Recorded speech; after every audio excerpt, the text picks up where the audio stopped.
Yo, what is up guys? It's the Nightwing at Way of Life Esports coming at you guys with another video here today. And in today's video, I will be discussing TSM's current support SwordArt.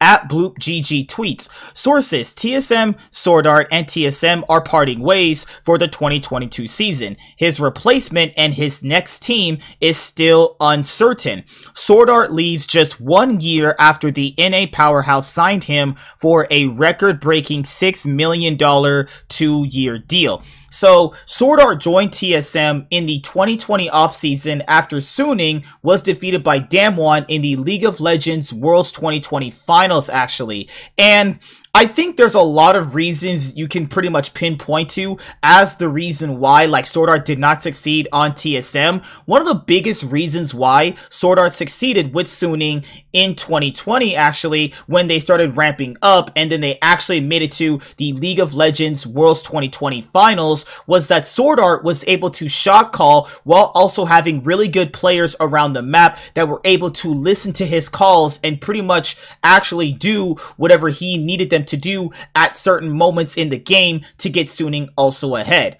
And if you're looking at the TSM roster that they put around SwordArt, I mean, they actually did do pretty darn well, considering that a lot of people thought this TSM roster wasn't really going to be as good without Bjergsen, actually. You know, in the LCS 2021 Spring Split, they finished 3rd place in the regular season and 3rd place overall after they lost to Team Liquid in the LCS 2021 Spring Split playoffs. Then for the LCS 2021 Summer Split, they finished 1st place, and then they narrowly missed out on going to Worlds 2021 after they were defeated by Cloud9 during the LCS 2021 Summer Split playoffs. So, I personally think, you know, when SwordArt was on TSM, he got a really bad rep. You know, I personally think he is just as good as Hylissang, actually, but since he obviously had to make a lot of terrible int plays, it made him look worse. Like, if you guys don't actually know, playing support, you pretty much have to dictate a lot of the pace in the early game,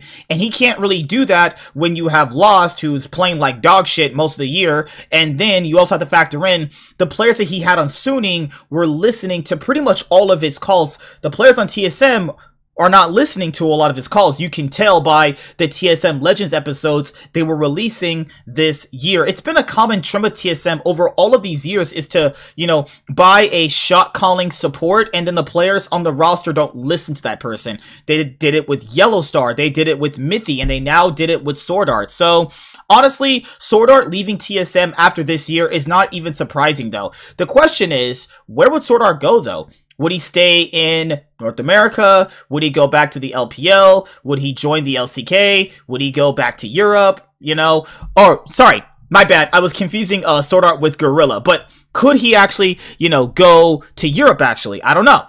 I'm not really too sure which team is going to take him. I mean, I imagine he has a very big buyout, actually, the same way that Jack has a very big buyout clause, probably with Perth, because Reginald paid a lot of money for SwordArt, just like Jack paid a lot of money to get Perth, actually. And TSM, like, you know, they are literally the Dallas Cowboys of League of Legends. Everyone loves to hate TSM and everyone loves to hate them, you know, and when they're not winning, their fans are always pretty upset. So, you know, TSM, after failing this year and not winning literally any titles and not going to Worlds 2021, they are going to be making changes. They already previously announced that Bjergsen is parting ways with TSM after all of these years. But there is an article over here and it says, sources, SwordArt is leaving TSM after a year signing $6 million deal. After becoming the highest paid player in the LCS, SwordArt is walking away from $3 million, actually. So, right here, Worlds 2020 finalist SwordArt is leaving TSM just 1 year into the 2-year, $6 million contract he signed last offseason. Sources familiar with his decision told .esports. SwordArt, who played for its support for TSM this season, became the highest paid player in the LCS when he signed a deal that TSM confirmed with the Washington Post was worth $3 million per year on average. His time with TSM did not go as expected. However, the team failed to win either the 2021 midseason showdown or summer playoffs and ultimately did not qualify for the 2021 World Championship. Before joining TSM, SwordArt competed in the LPL team Suning. Oh, sorry. I read that all wrong. Oh my god. Guys, I've been doing a lot of videos today. I'm bound to read something wrong. Sorry, I'll just restart it over. Before joining TSM, SwordArt competed with LPL team Suning. At the 2020 World Championship, Suning qualified for the finals after defeating fellow LPL team Top Esports in the semifinals. Suning ultimately fell in the finals to South Korea's Damwon Gaming in the final, marking the first time a South Korean team won the World Championship since 2017. SwordArt is also the second of two high-profile players to depart the team. Earlier today, TSM announced Bjergsen, the franchise mid laner who coached the team during the 2021 season, will be leaving the organization after 8 years. With both Bjergsen and SwordArt gone, TSM will face a rebuilding project this offseason, which begins November 15th in the US. TSM did not respond to a request for comment. So, as you guys already know, when it comes to, you know, all of these, like, confirmed roster moves and stuff like that, nothing can really be, like, set in stone until that November date. So, you know, that November date is coming up pretty soon, actually, and I cannot wait, actually, because the offseason, as you guys already know, is my playground. So pretty much like 2 weeks from now, we'll pretty much know where a ton of these players are going and, you know, pretty much where like a lot of these rosters are heading towards. Like some might be heading towards like building super teams or almost super teams, and some rosters just might be looking towards to pretty much build, you know. But if we're looking at SwordArt, you know, a lot of people were ragging on this guy, and like, I think the criticism is fair because of, you know, if you're paying $6 million, you know, basically for this guy, you're thinking that you're going to be getting, you know, core JJ level of a support player, or even what Vulcan was with Cloud9 before Vulcan started just being like trash, right? So this is my thing here. I think SwordArt is still a really good player. I think his time on TSM did not reflect the potential this player has shown, obviously, you know, within the past. And even this year, there really was some moments where you saw this guy playing to his potential, actually. You know, this guy makes the same plays that Hylissang does, and yet I don't see why people just don't see this guy as that kind of player, actually. You know, I think he is really good, and I think any team would be lucky to have this guy, actually. I know this year on TSM is going to be a big, like, oh my god, like, he played so bad on TSM. There were some games, and there were some games also in the best of fives that TSM competed with SwordArt where he did look really good, and I don't think, you know, having a year like this should be the end-all be-all for his career. Now, just depends, like, you know, which LCS org is going to pay that buyout for SwordArt between, like, LCK, LPL, or LEC, obviously. You know, which team could need a support, though? And if they are willing to pay, it's like, which team would he choose to go to? Because could he make another team a whole lot better? I think so. You know, we've seen, like, the shot calling supports leave TSM and play better after leaving TSM. You know, even Yellowstar played a bit better after leaving TSM back in, you know, the LCS 2016 spring split when he went back to Fnatic. He played a bit better. You know, Mithy played better on Origin after leaving TSM. And I'd imagine SwordArt will play better, you know, after leaving TSM. You know, I'm just not really too sure. You know, like, they probably thought they were getting a really amazing player after they saw him at the, you know, Worlds 2020 finals, right? When they were up against, you know, Damwon, right?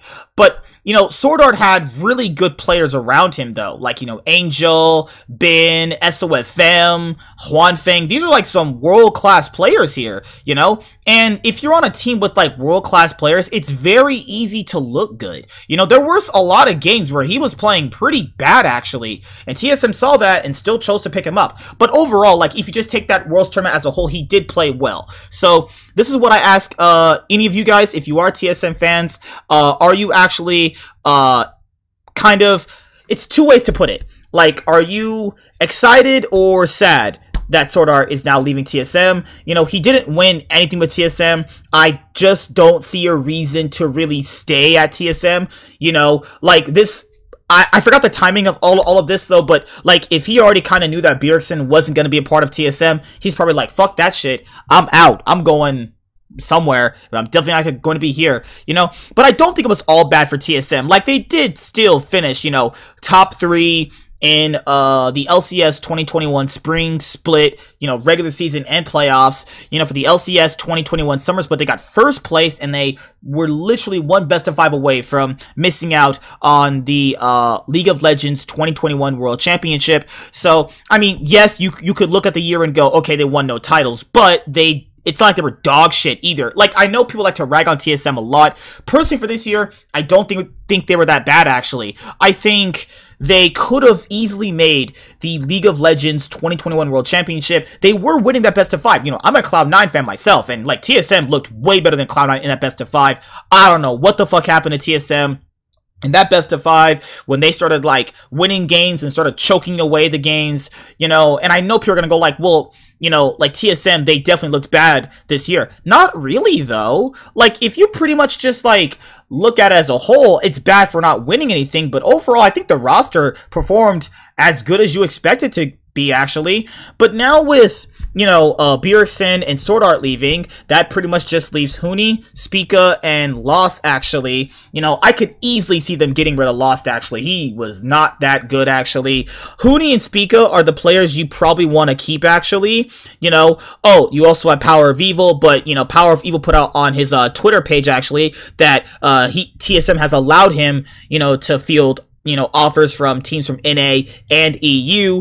So it's also very, very possible PoE could potentially be joining Cloud9, actually, or Bjergsen could join Cloud9 because, you know, Bjergsen has left TSM, and if TSM is allowing PoE to explore options, he could join Cloud9.